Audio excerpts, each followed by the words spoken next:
This is the Detroit Sports Podcast Network. The NFL draft has come and gone, but there's still plenty to talk about on the Hindsight 20.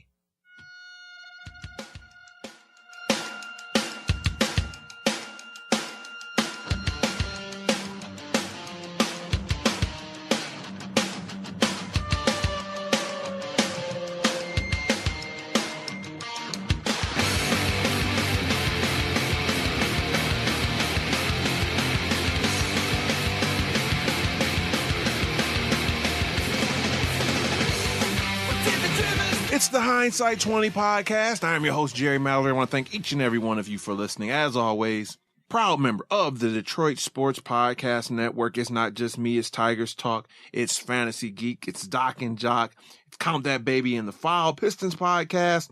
So much to cover, and we do it all here.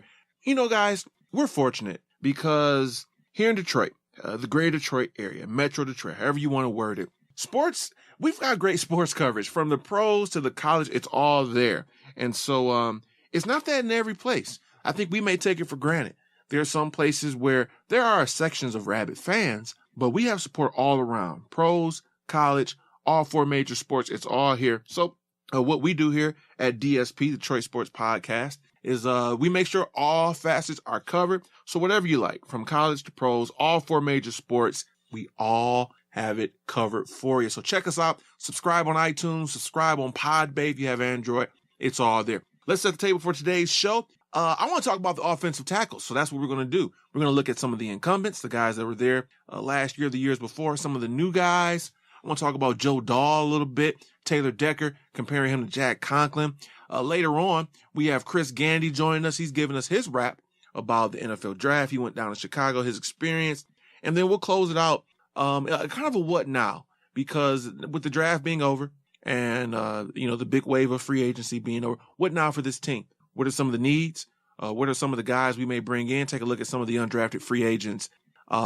Team building does not end once the draft does. There's plenty to talk about, discuss. And so we'll look at some positions that we can still feel a need with, some positions, maybe a few players I might have in mind that could certainly still help this team get over the hump. So let's talk about those tackles. The offensive line as a whole, but particularly the tackles last year was pretty bad. Okay. Riley Reef, it was his, second full year starting or third. And, man, he struggled. The right side wasn't much better.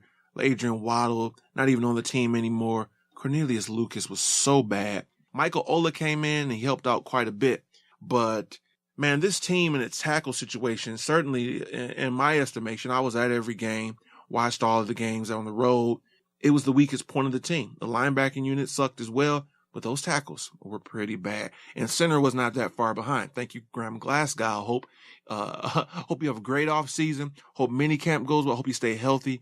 And I hope you take Swanson's job. I don't think it'll be that hard to do. If you don't, I'm gonna be a little bit worried. But back to the tackles, it was such a weak unit on the team, just having nightmares about DeMarcus Ware and Von Miller, just abusing this team, having nightmares about all these players, no matter what week it was, just taking advantage of both the left and right side. So the offseason comes and free agency was an option, but it seems as though the team was not willing to spend the big bucks on any of the guys that could become available. You had Ryan Clady for a second there. There were some rumors that maybe Kelvin Beachum would be a consideration. And so at the end of the day, the team said, we're going to address this in the NFL draft instead of giving all this money to guys. Russell Okung, that was the hot one. We were the favorites to land him for a while. And, if you look at the contract he signed with Denver, we supposedly offered something around that range. Just didn't want to commit a lot of money to guys that are a little bit older. Some have issues, some have injuries, et cetera, et cetera. But we knew the offensive line had to be addressed, particularly at tackle. And so Taylor Decker comes in. And let's talk about Decker first and foremost. I went back and looked at some of his tape. I went back and started looking at some of the thoughts on him, the draft experts. There are a few people saying that maybe he would project to be a guard. Nonsense. This guy's a tackle, all right? Whether it's left or right, I personally feel as though he will be a left tackle at the next level. I think he is underrated. I looked at film of him and I looked at film of Conklin. And you can't compare everything, directly because you have to look at who's playing with them, the scheme, et cetera, et cetera. I think Conklin got a lot of love all the way up to the draft. And, then he gets picked in the top 10. But Taylor Decker is the offensive lineman of the year in the Big Ten. That doesn't mean he's the best. That doesn't mean he's better. But I think Conklin has some of the measurables and people liked his upside. Decker to me was by far better just looking at film, looking at contains, particularly in run protection. Both of them in pass had some shaky spots. Decker more so than Conklin. I think Conklin is a little bit overrated. And so we're comparing the two. They both were there at your spot.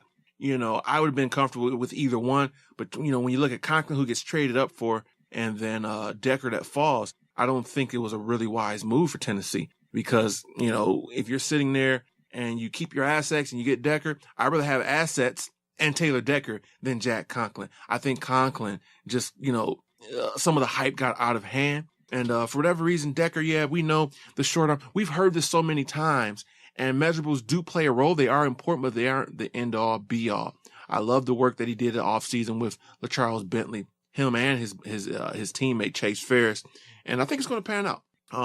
To the point where right tackle, there's no question. He's starting at one of the tackle spots when the season begins.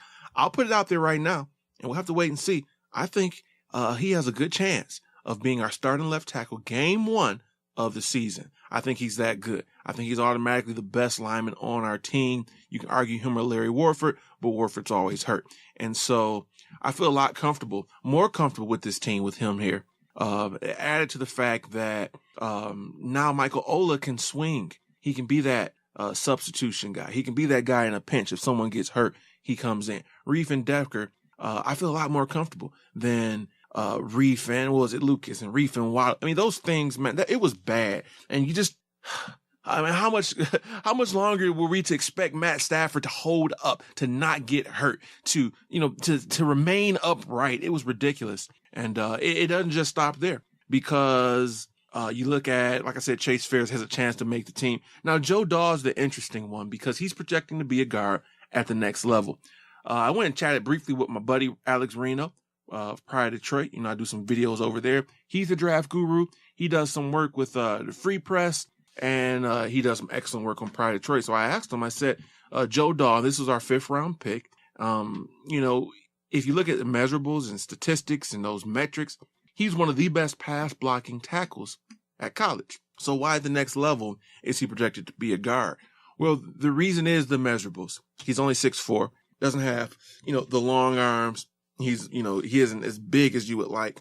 But, if he's at the depth at pass blocking to the point where he was one of the best pass blocking tackles, you would think he's at least capable of being a right tackle at the next level. I'm interested to see what they're going to do with him. I think he will be effective at a guard spot or at a tackle spot. I'm looking at him and I'm looking at the future, and I think he does have a place. We talked about potentially him replacing Larry Warford next year because you can't sign everybody from the 13th class. He could be the guy replacing Riley Reef. He could be the guy at that right tackle spot. Yes, he's only 6'4". And I said, well, let me do some research. Are there any really quality tackles that are, that short? Well, Kelvin Beachum, to me, is a very good example of someone. He's only 6'3", and he's like 303 pounds. Undersized, but the technique, and he uses his body to where he makes up for that lack of size. I don't think it's a death sentence. Joe Dahl, in my opinion, should get a look occasionally at the tackle position because he played it so well at college. No matter how you slice it, though, the tackle position for the Detroit Lions is looking a lot more clear and a lot more safer for the team and Stafford. Truth be told, the team might not be done, and we'll be talking about June 1st in just a second. There's always chances to pick up some veterans, some backups. Now, Jeff Schwartz comes in. This is a free agent pickup, and they're projecting him to be another guy.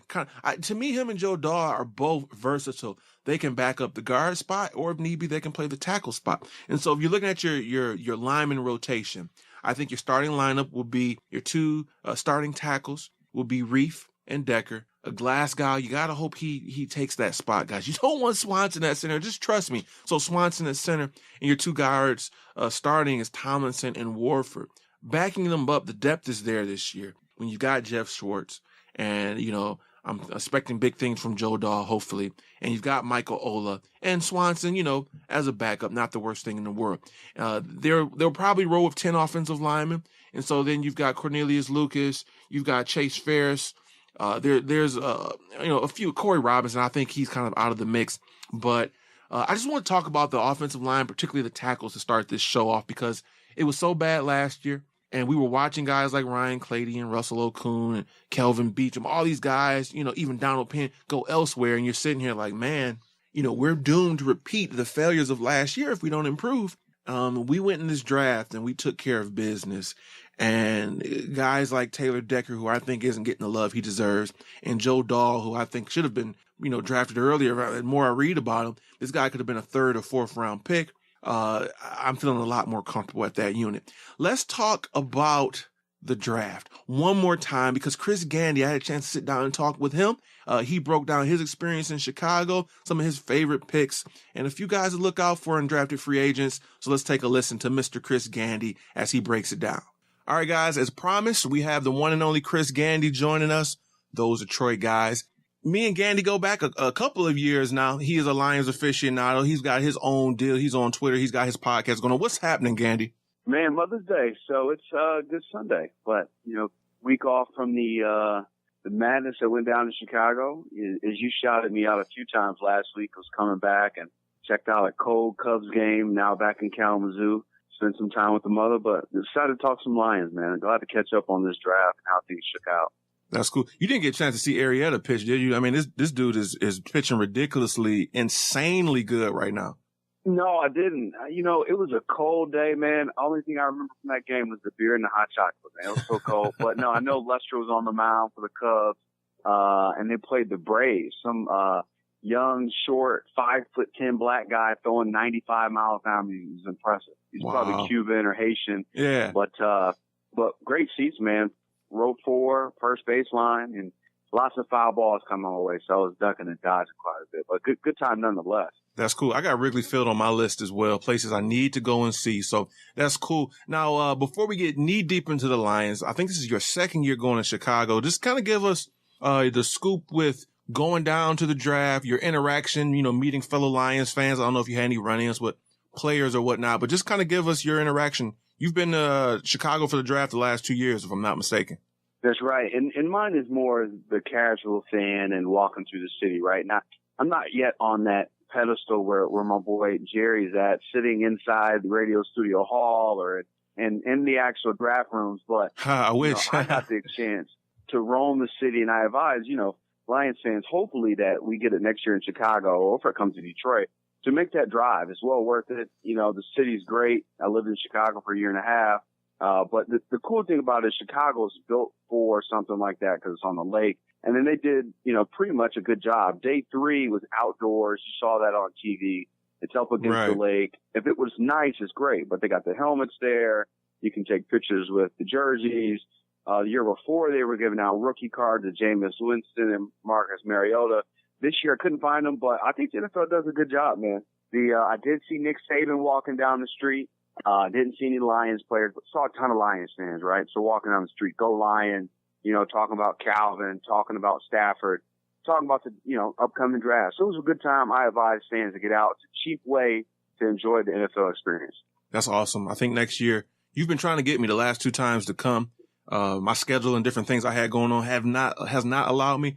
Next year, I'm going to make sure everything is set aside.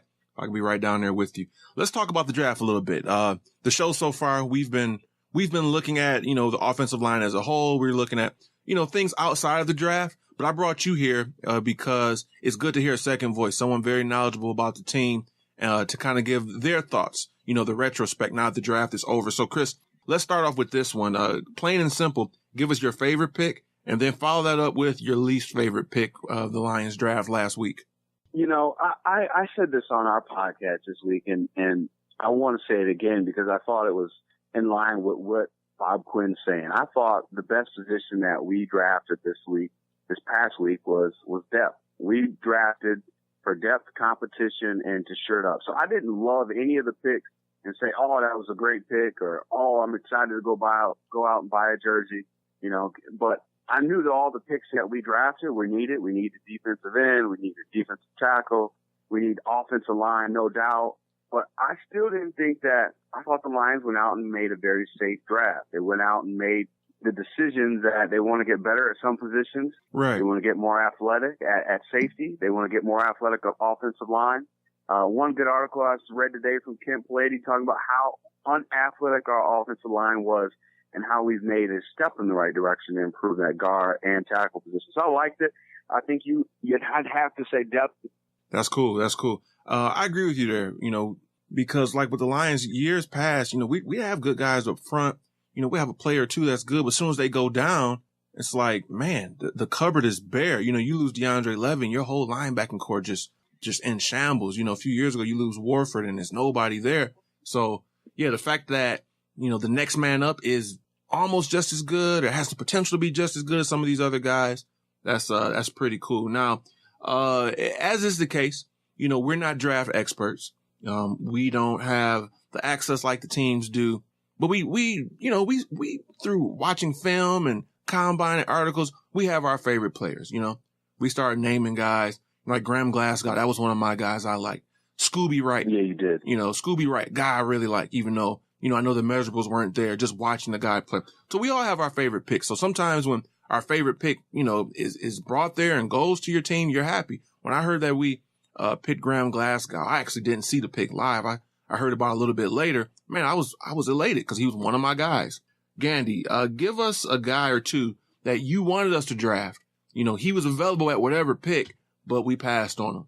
Yeah, it's funny because my pick would swap your favorite pick, Justin Simmons, Boston College. Yeah. He was there for us. I'm sitting there. This reminds me of the draft.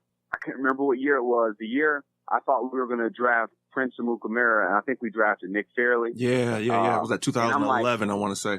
I'm getting ready to go gear up for a basketball game. I got a game I'm playing in down in Houston. And, I'm following the picks on my phone. I'm like, we got Prince. So I just put my phone down. We got Prince. We finally got a DB. Right. Then I finished playing ball. And the next thing I know, we went in a different direction. So this year, it was kind of the same sense, but we know how Nick Fairley played out. I hope that Graham Glasgow, I was calling him Graham Glassglobe on our podcast because I wasn't a huge fan of the pick, but the more and more I listen and read, I go and enjoy it because this is funny. We were talking about this with Irv. Initially, the Drake album came out this past Friday, a couple of weeks ago. And I was like, man, I hate it. But it took me some time, a couple car rides, starting to grow on you. Talking with some other fans. It grew on me. So just like this pick, it's a big pick. But even though Justin Simmons wasn't there, then we come back and my favorite pick in this draft, because I think he has the highest ceiling, is Miles Killebrew. And throughout the whole process, I thought, we got to get better than James G. Hedball. He showed his stripes when he couldn't cover any tight end in the league last year. And in that Dallas game, the reason why we really lost that game is we couldn't cover Witten. Tony Romo's favorite target. He destroyed us. And then you go back to last year, Hedball took a step back and couldn't even stay on the field. And then we lost our guy in Iza. And he's down in Miami. So I thought the Killebrew pick was huge. I think he's got the biggest upside. Big hits. I think with some, the way we want to play dime packages and nickel packages, I think this guy could be a stud in the offense. And dude this is what I'm afraid of. Dude sounds phenomenal in front of the camera. I've watched a couple of interviews, very casual stuff. Dude's pretty well spoken, and I think he's going to do well. But I think the Lions brass is going to tell him, hey guys, you need to calm down. The media is the evil. Lions buddy. People are starting to get a little testy with the media. So I hope that he keeps that passion he has for the game and still, good in front of the camera for the fans. That's pretty cool. I'm going to give you credit for IAQ. I think, and I was all aboard the Issa Abdul Quddus hype train. I think you were one of the first ones that were really, started talking about him like 2 seasons ago. I believe I joined your podcast. You started talking about him, during a preseason, and I started tuning in on him. And I'm happy. He went and got, a decent amount of money in Miami.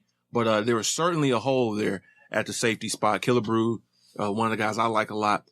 His awareness has to pick up, but all the measurables are there, and the attitude, the work ethic, I like all those things too. So what I like to do, if you listen to the show it's not just about the Lions. The division is so important, Chris. That's what you do. That's what you play for. You play those guys, 6 games out of the year. Getting that division is so important because you have an opportunity to have a home playoff game. So I'm always looking at the Packers, the Bears, and the Vikings, not just the Lions. So it's the same with free agency. I kind of look and see who they lose, who they pick up. Same with the draft. So, Chris, if you were looking at, some of the teams in the NFC North, who would you say had the best draft and who would you say had the worst draft in the NFC North? I guess I got to go with the Chicago Bears. When they're the worst team in the league last year, miserable on offense, miserable on defense, you got nowhere to go up when you draft the way that they drafted, right? So they came out and got players, I think, that fit the John Fox system. They're still transitioning from the previous regime and then from the Lovey regime. I mean, it's just been a total disaster. There's nowhere you can go with up, right? We had an 0-16 season. You brought Stafford in. We win 3 games, and we turned it into 7, then we turned it into 10. So right. I think the Bears have to be on an upward trajectory just based on their draft. Getting, 6 of their picks ended up being on defense. You got safeties, corners, DNs. I think the Leonard Floyd pick is huge for them, versatile player. So he's a guy that can wreck, an offense. He can get to the player, get to the quarterback. I didn't say that he had that. To me, his film was that great, but size, speed, that's where the NFL is going these days. I mean, the Packers had a good draft. I like their second round pick, Jason Spriggs, one of the most athletic offensive linemen, ran under a 5-second 40-meter dash. One of the stronger guys, but didn't have the best run blocking, good pass blocking guy. So again, you look at it, this league last year, we struggled to play in our division, the NFC, right? We couldn't beat Arizona last year, couldn't beat the Packers when we had them dead to rights at home. Yep. So in order for us to get better, I think we made a step in the right direction. Sure enough, our weaknesses, but I think the Bears shored up their offense a little bit, but more so they went after that defensive side of the ball, and they had to. I agree. And unfortunately, I think the Bears had a good offseason, and they followed it up with a good draft. I think they have a good coach.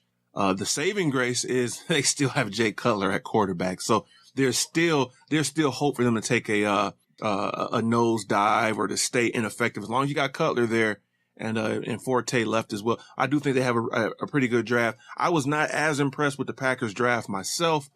Kenny Clark, I like him, but there are some better options. And so we have to wait and see on that. So before we let you go, we know you got some family to tend to, which is always important. What are your expectations for this team now that the big portion of the offseason is gone, draft and the first wave of free agency? What are some of your expectations, though, that you want to see from our team heading up until August, where preseason will begin? That's a loaded question, right? I know it's one that we got to give the listeners, right? We do it for a living. We do it for fun. We do it for the listeners.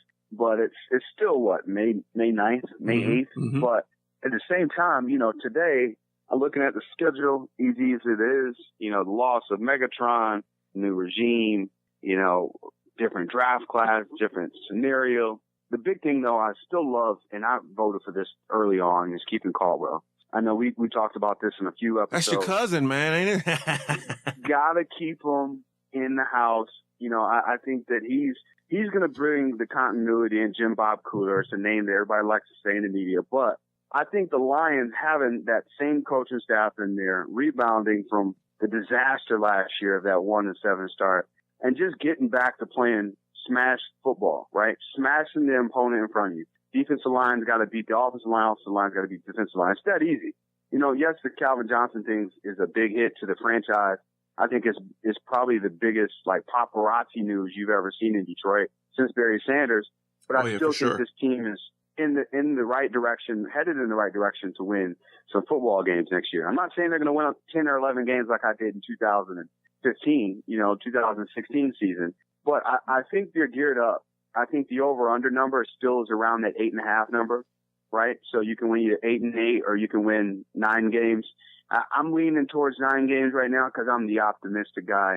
And I still like Stafford, and I like him being able to take those shackles off of that offense with him being more involved. And then also you get those naysayers that love to say, well, Calvin Johnson on your team, you should throw the ball to him every time. But then you get the other guys, the same group of guys, to say, damn, why did you always lock on Calvin Johnson? Right. You can't win. Now that's finally gone. You can't win. So now Stafford can throw the ball to T.J. Jones, who I'm a huge fan of, who I think is super athletic. One of the reasons we didn't draft wide receiver. Big kudos to you shouting that out last week. I think the Lions have a good receiving core. Golden Tate and Marvin Jones are going to be underdepreciated in this National Football League. And, you know, the big thing is can we run the football this year? That's the With key. the new improved offensive line, if we can run that football, this is a 10-win team, right? Keep Stafford's throws down, you know, reduce the number of interceptions. I think this is a good football team. I'm not a doom and gloom guy, especially with the easy schedule. You got some great road games to start the season, but you got some easy games at home in the middle of the season. Beat the Vikings once, beat Green Bay twice, beat the Bears twice, win the division, get to the playoffs. It should be interesting. And, you know, we're going to have you on probably a time or two or three before we get to, you know, like right before the season and we give our final prediction. So we'll see. You know, a few things could change. You got June 1st coming up, but I like the way you think. Now, Gandy, I appreciate you for joining us. Check him out. The podcast, if you haven't checked his podcast out yet, I mean, shame on you. I've only been telling you guys about this, you know, for the last 6 or 7 months. Those Detroit guys, they do great work. So check him out. And, hey, man, go take care of family, and we'll be talking to you soon, bro. Yeah, I appreciate it, man. And it's about time that I actually dropped another podcast. So you've been shouting us out, and people have been going to the site and listening to old episodes. So it has started to rebound. I'm going to keep at it. You know, one thing I do want to say, I want to go ahead and shout it out now. The guy that I really think is a good long shot to make this roster is Cole Witt, the tight end. I don't know what school he's from. Big guy, 6'7". I just want to say I'm keeping an eye on him and also that cornerback, Ian Wells. Those are the two guys. I know everybody's kind of talking about them now, but those are guys I'm hoping to see a little bit more from, more media on coming in the next couple months. But let's keep talking about it, and I'll catch you next time, Jerry. I like that, man. The last guy you kind of say you had your eye on was, to me, was IAQ, Issa Abdul-Quddus. And not only did he make the team, he ended up being a quality starter for us, you know, toward the stretch last year. So I'm going to put a little check mark by those two guys. And like I said, thanks for joining us, and we'll see you soon, bro. All right, bro. Enjoy the holidays. We want to thank Chris Gandy for joining us. As always, check him out, Those Detroit Guys podcast. It is primo. All right, we're going to take a quick break. When we come back, we'll talk about some of the undrafted free agents briefly, and there's still, you know, some spots. I'm looking at this team. You know, there's a position or two, a player or two that could still help us fill the roster out. So we'll talk about that. Stay tuned as we return on the Hindsight 20 podcast. Jerry Mallory here for the Hindsight 20 podcast. It's simple. Your ad can be placed right here. You're an up-and-coming business, an established business. You want to affiliate yourself with one of the best up-and-coming yet established podcast networks in the Southwest Michigan area. Do yourself a favor. Send us an email, hindsight20podcast podcast. That's right, hindsight20podcast at gmail.com.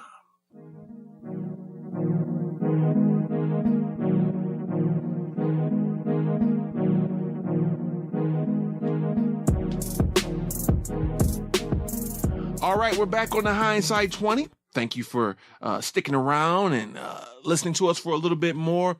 Again, we want to thank Chris Gandy for joining us. His thoughts. You know, he mentioned a couple guys, and we're going to talk about our undrafted free agents. You know, he kind of has that eye. He liked Issa Abdul-Quddus early in the process, and Quddus now has turned into a very fine player, starter for us, and he's pegged in to be the starter there for the Miami Dolphins. So before we talk about, you know, June 1st cuts and some, not so much the players I'd like to add. We don't know who's going to be cut, but positions that we still need to fill. Let's talk about the undrafted free agents. We brought in 12 guys. Didn't get a chance to talk about them in last show. I will name each of them, give you their position, their school, and then I'll highlight a couple of them. So, starting from top to bottom, you've got Adarius Barnes, who's a cornerback from Louisiana Tech. You know, if someone would have told me we would be bringing in someone from Louisiana Tech this year, I just would have assumed it would be the big man Vernon Butler. Especially, remember Butler saying, yeah, the Lions said they would draft me at 16. But anyways, this is a cornerback 5'11". You know, I don't know much about him, so I'm not going to act like I do. Jace Billingsley, I know a little bit more about him. I think I saw a couple of his games from Eastern Oregon, 5'9", wide receiver. Quinshaw Davis, a big receiver from North Carolina, 6'3", 218 pounds. James DeLoach from Georgia, defensive end, 6'3", 284 pounds. Big Daddy Chase Ferris, 6'5", 300 pounds. He's projected to be a guard at the next level from Ohio State. He played right tackle for them last year. Adam Fune, I don't know. I'm probably not saying it right. This is one of the guys Chris Gandy likes, 6'7", 257, tight end out of Southern Illinois. Not Illinois, okay? Just a quick little Jerry pet peeve. If you say Illinois, I just lose respect for you, okay? Illinois, a silent S. And I'm sure Adam Fune wouldn't appreciate it either. And he's bigger than me. I'm kind of a big boy. I'm like 6'4", 250 plus. This guy's 6'7", 257. So if you walk around talking about, hey, you come from Southern Illinois, he might have a few choice words for you that you wouldn't appreciate. All right, moving on. You got Jay Lee, the big man from Baylor. A lot of us know about him, wide receiver, 6'2", 215 pounds.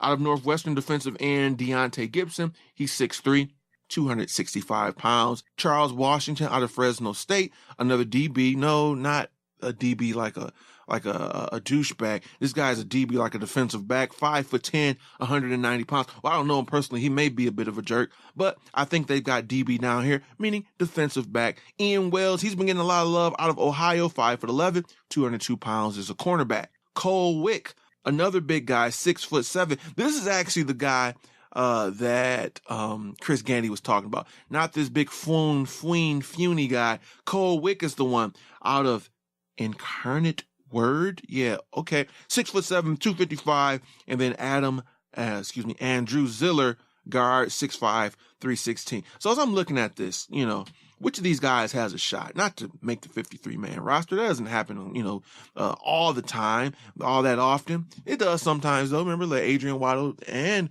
Joe Fourier made our 53-man roster a few years ago. I think that was all in 2013. We had a magnificent draft, and we did very good in undrafted free agents. But which of these guys has a chance to stick around? I'll name 4 of them. And primarily, I've seen them more.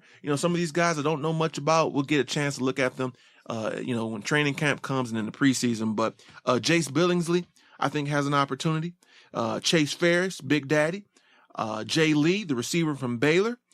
Ian Wells. Those are the guys I'm kind of looking at. Cole Wick, now that Chris Gandy's kind of hyped him up, mentioned him a little bit, I say he has a little bit of an outside shot as well. Now, if you look at the positions they went and brought in, it shows a couple of things. These were primarily the positions that they did not address in the draft. So I'm looking at 3 defensive backs.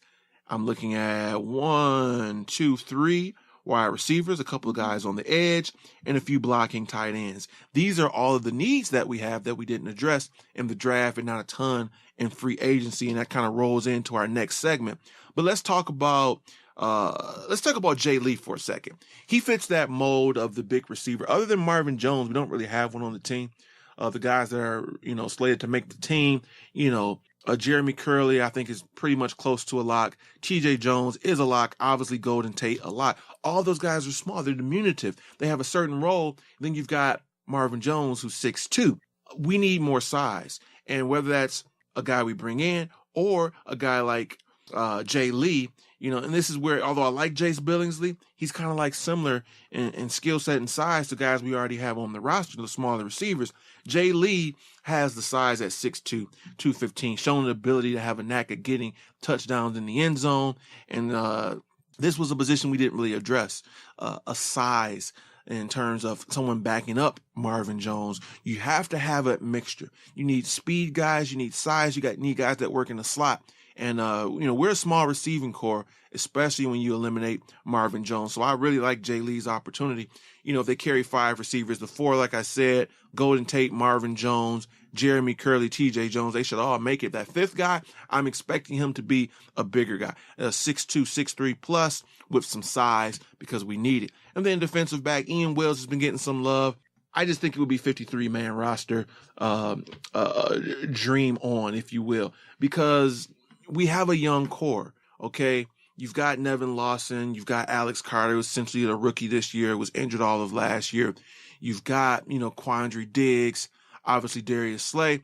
Ian Wells is getting a lot of love, but I think best case scenario would probably be practice squad, but that's still a valuable member, someone that can potentially contribute, if injuries happen, or can contribute down the line. The two tight ends we brought in fill a role, that Brandon Pettigrew role. Remember, Pettigrew got hurt, tore his ACL, missed the remainder of the year. We know what Eric Ebron is, what we want him to be. He's the receiving tight end. He's the speed guy. He's the hands guy. Well, I know hands guy, but he's the receiving tight end. We need a big guy. We need a guy that can block. We need that Brandon Pettigrew. Cole Wick kind of fits that mold, as well as Adam Fwain.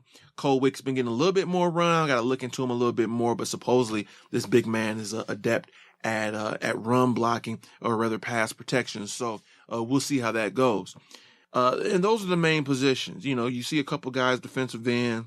They really addressed and attacked with their undrafted free agent guys that they didn't look at. You know, we went tackle crazy. We took care of the trenches, but some of the skill guys we passed up. Maybe they feel comfortable with the guys we have already, and at the same time, they feel like perhaps there will be a name or two that we can acquire in undrafted free agents that will pan out. So we hope one of these guys do just that.